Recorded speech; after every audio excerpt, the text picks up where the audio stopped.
sobre proyectos. No se escucha, ¿no? No se escucha nada. ¿Sí? ¿Sí? ¿Se escucha? Vale. Buenos días. Sentimos las molestias por problemas técnicos y el retraso de la sesión que será impartida a cargo del Servicio de Otorrinología. La ponente es la doctora Virginia Franco, que nos hablará de proyectos de investigación y al acabarla estaremos abiertos a cualquier tipo de preguntas.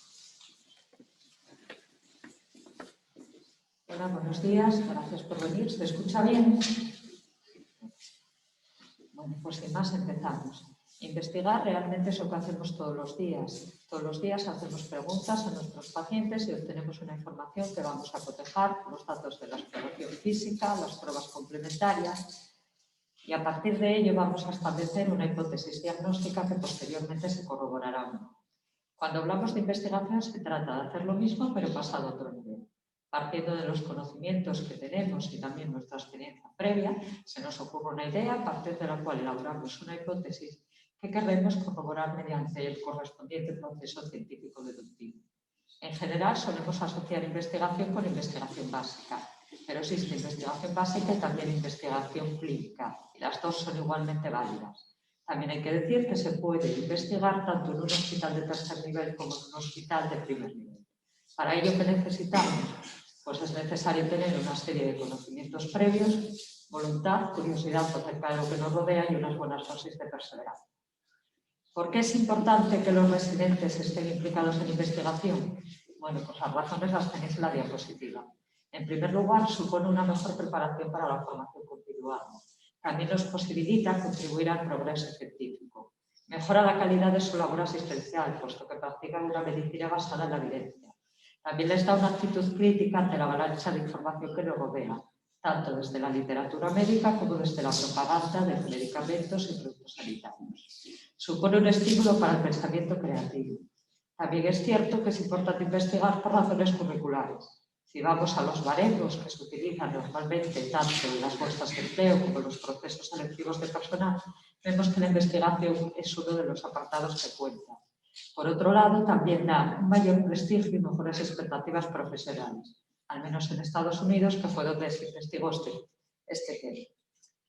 Bueno, ¿es fácil investigar? Pues parece que no. Tanto los supervisores como los especialistas en formación reconocen una serie de barreras para la investigación.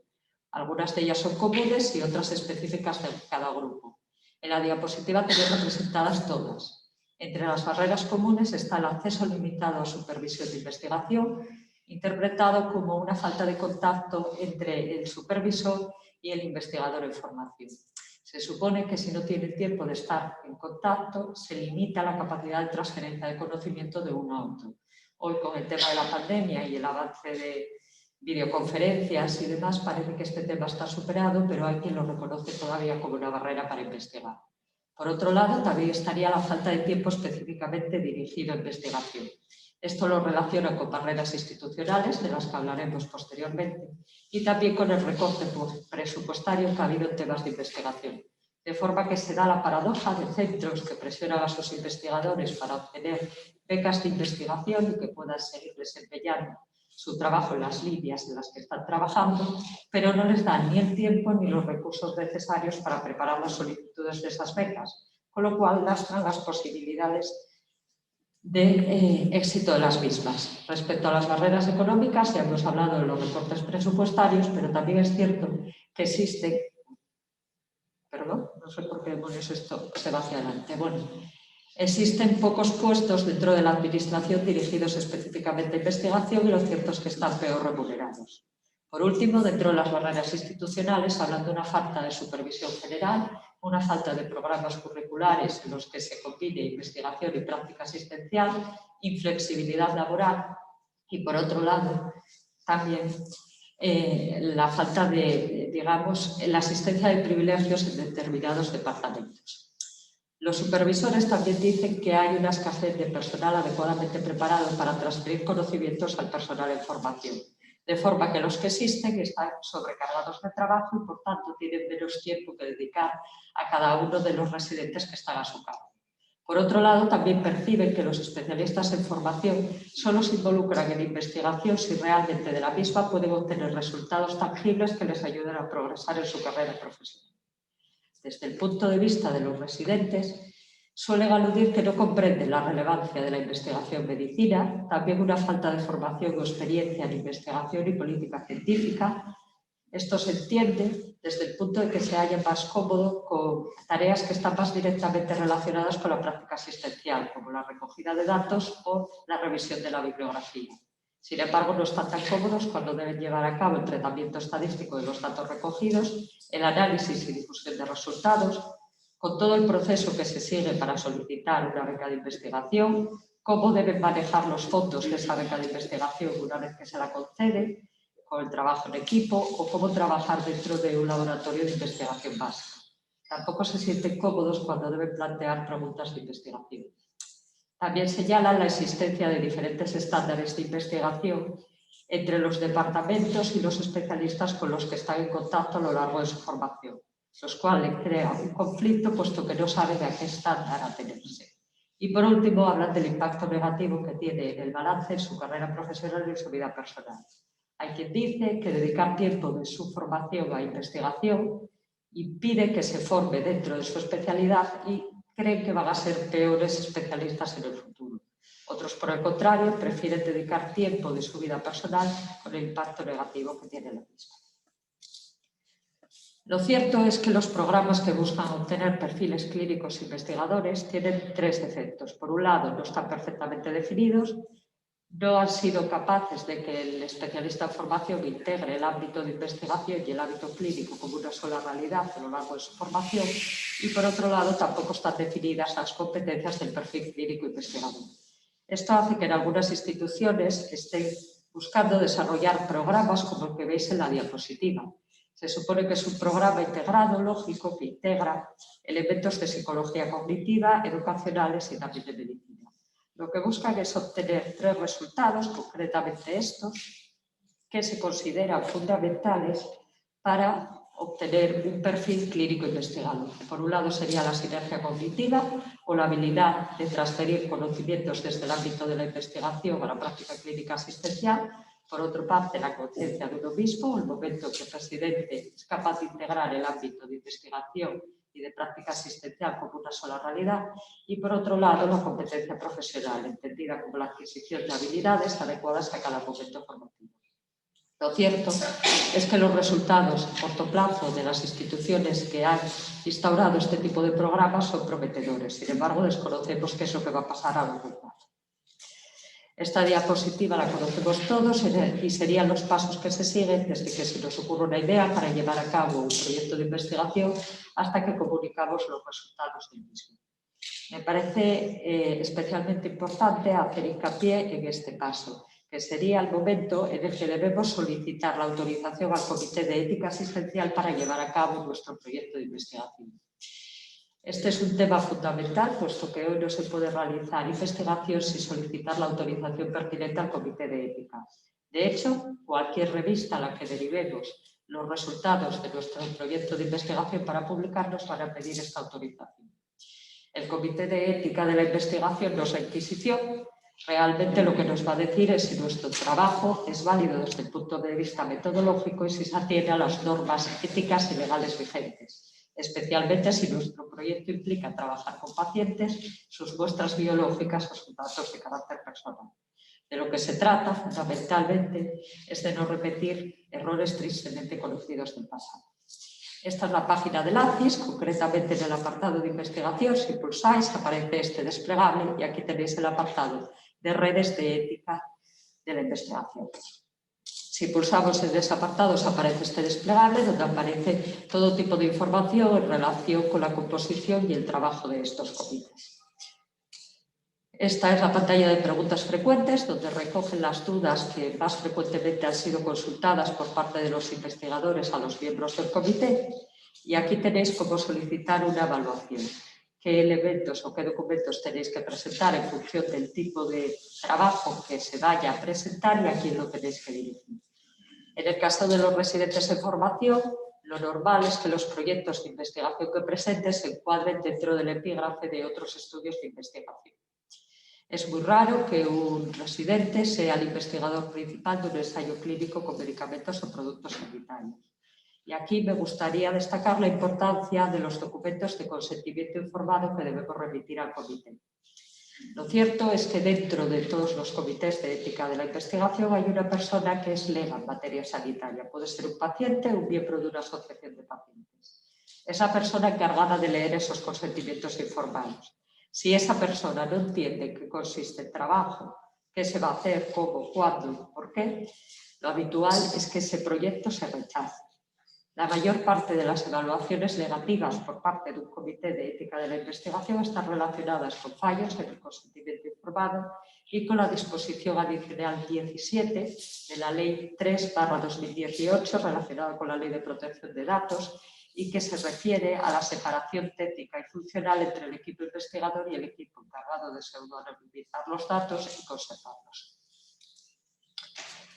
Aquí también tenéis a vuestra disposición, dentro de la página del ACIS y de este apartado, modelos de documentos que se pueden rellenar y remitir al Comité de Ética de la Investigación, y estos serían los criterios de evaluación que se siguen, que también están a vuestra disposición en esa página. Por último, también me gustaría decir que es importante que comuniquemos cualquier tipo de resultado que obtengamos en un proyecto de investigación. Tendemos a sobrevalorar la importancia de los resultados positivos, pero los negativos también son igualmente importantes y su difusión contribuye al avance científico. ¿Qué elementos considero que serían básicos a la hora de iniciarnos en investigación? Bueno, pues ayuda mucho tener unos conocimientos básicos de metodología de la investigación, de estadística, de búsquedas bibliográficas, de comunicar los resultados de un trabajo de investigación y un curso de normas de buena práctica clínica. A todo esto deberíamos unir una pequeña ayuda de nuestros amigos, entendido como que no es posible investigar solos. Lo habitual es que si compartimos nuestro proyecto de investigación con nuestros semejantes o con personas que tengan más experiencia que nosotros, nos ayuden a mejorar.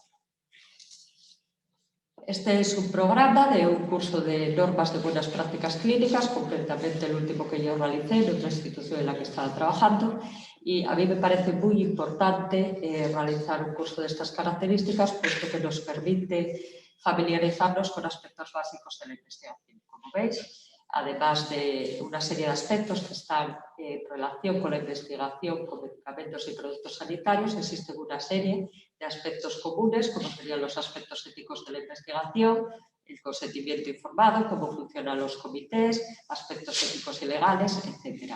En este caso en concreto, el personal que lo daba era personal con amplia experiencia de investigación y, como veis, estaba dirigido a todo tipo de persona que tuviera interés por la investigación clínica. Y esto incluía personal con contratos predoctorales, residentes, personal sanitario y de gestión. Esto es algo que hace muy bien el IDIVAL en colaboración con el Hospital Universitario Marqués de Valdecilla, que fue donde yo realicé el curso, y a lo largo de todo el año suele ofertar diferentes cursos relacionados con investigación que están abiertos a residentes. Concretamente, mientras yo estuve allí, hicieron uno de metodología de investigación, otro de patentes, que fue el que yo hice, etc. Y lo cierto es que esta línea de trabajo les está dando buenos resultados. Si uno evalúa los resultados de las memorias anuales que presenta el IDIVAL, se ve que año a año incrementan el número de proyectos de formación que reciben becas y también el número de personas de dicha institución que se involucran en investigación clínica con medicamentos o productos sanitarios. Esto repercute económicamente en la institución y al mismo tiempo en sus investigadores y en el personal vinculado a ambos centros, puesto que les permite seguir realizando cursos. Si estás interesados en saber lo que es un curso de normas de buena práctica clínica, el IDIVAL tiene una página de YouTube y en el apartado de vídeos encontraréis todas las clases, todas las sesiones del curso que yo realicé que se grabaron y están a vuestra disposición. ¿Qué es lo que sucede actualmente en este centro? Bueno, pues estos son los cursos relacionados con investigación que son obligatorios para los VIR que se están formando en este centro. En el caso de medicina familiar y comunitaria son 3, en el caso de formación especializada es 1. Con lo cual no sorprende que la mayor parte de los proyectos de investigación presentados por residentes al Comité de Ética de la Investigación procedan de medicina familiar y comunitaria. ¿Existen más recursos a nuestra disposición? Pues sí. Este es el plan de formación del ACIS para este año y concretamente los cursos que están marcados en azul son aquellos cursos relacionados con aspectos básicos de la investigación que oferta el ACIS. Problema, que esto depende de la buena voluntad de uno, puesto que uno debe apuntarse a los mismos y ser seleccionado para realizarlos. Con lo cual, tenemos recursos para formarnos en investigación, pero no siempre es fácil acceder a los mismos. Por último, me gustaría comentaros qué es lo que estamos haciendo en el servicio de otorrinolaringología en el momento actual a nivel de investigación.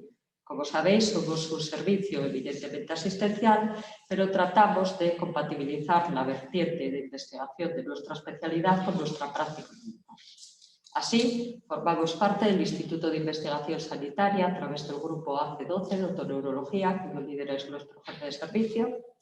Y aquí tenéis los proyectos de investigación de nuestro servicio que han recibido el visto bueno por parte del Comité de Ética de la Investigación.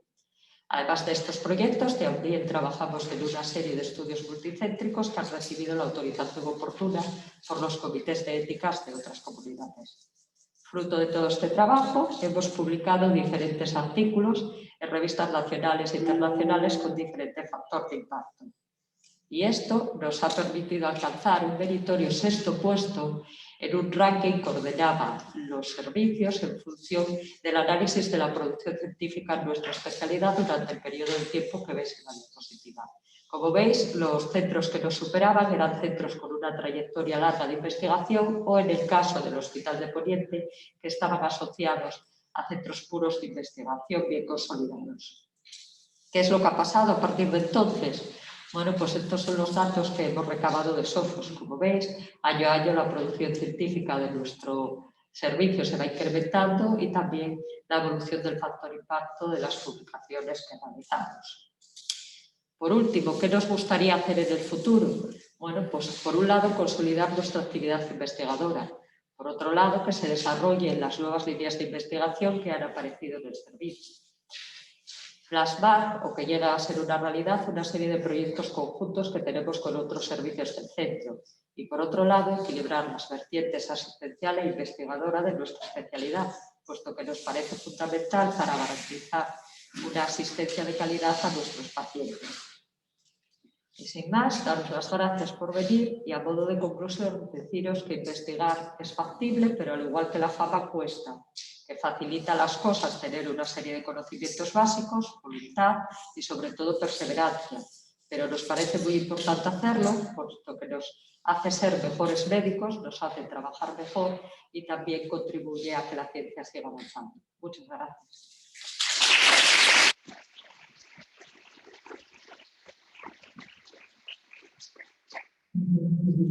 Presentación, ahora pregunta del público.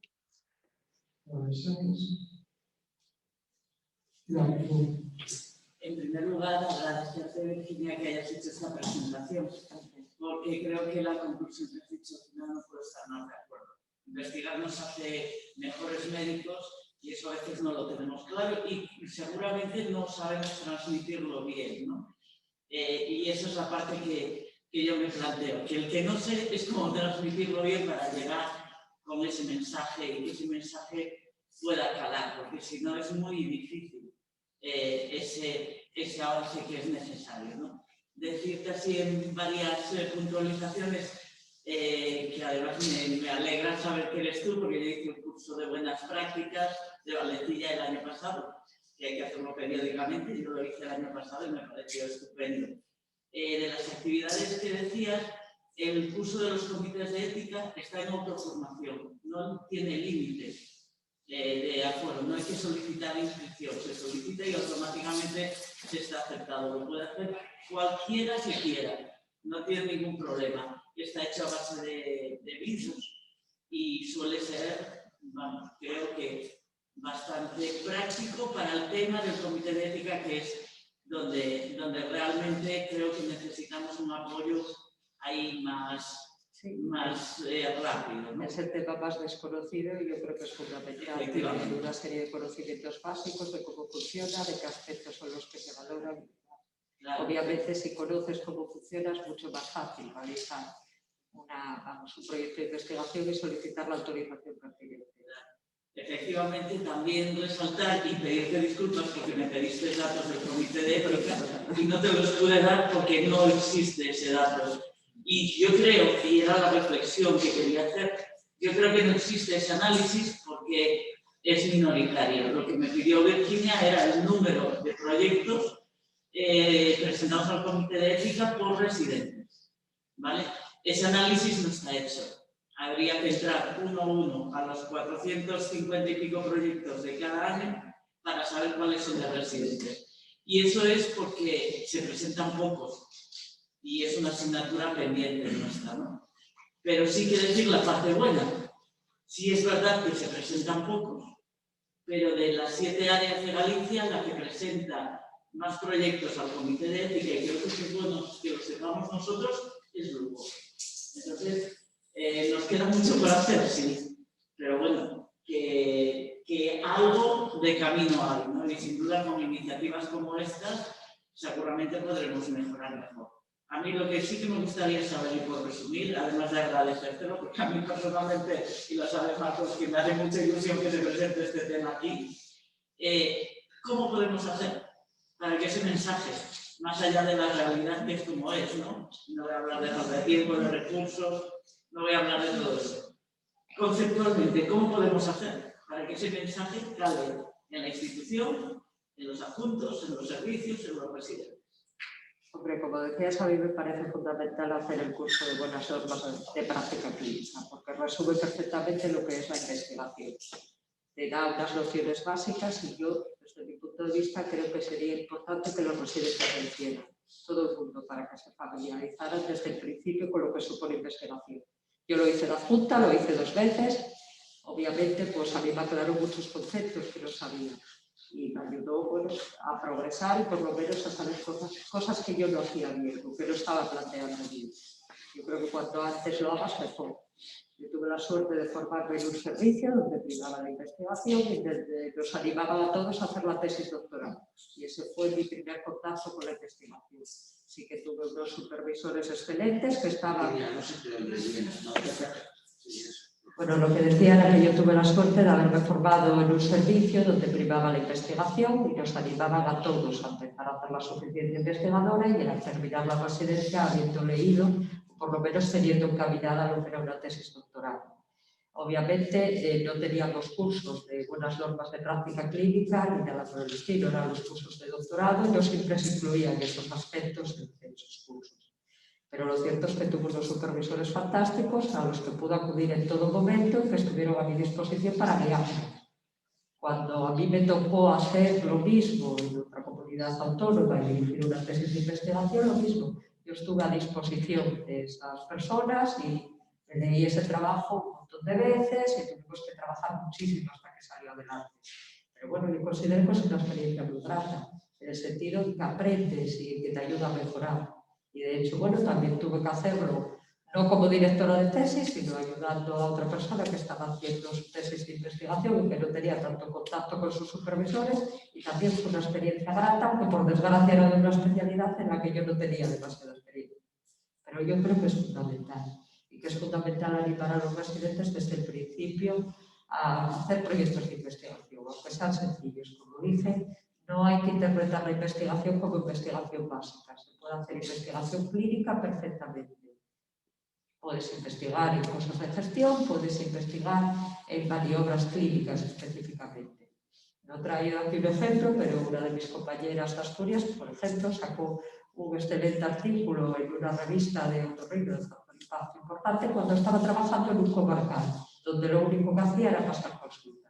Y describió una prueba clínica que se utiliza en patología de otoneuro y que no estaba descrita hasta entonces, simplemente basándose en la observación de los pacientes con los que trabajaba.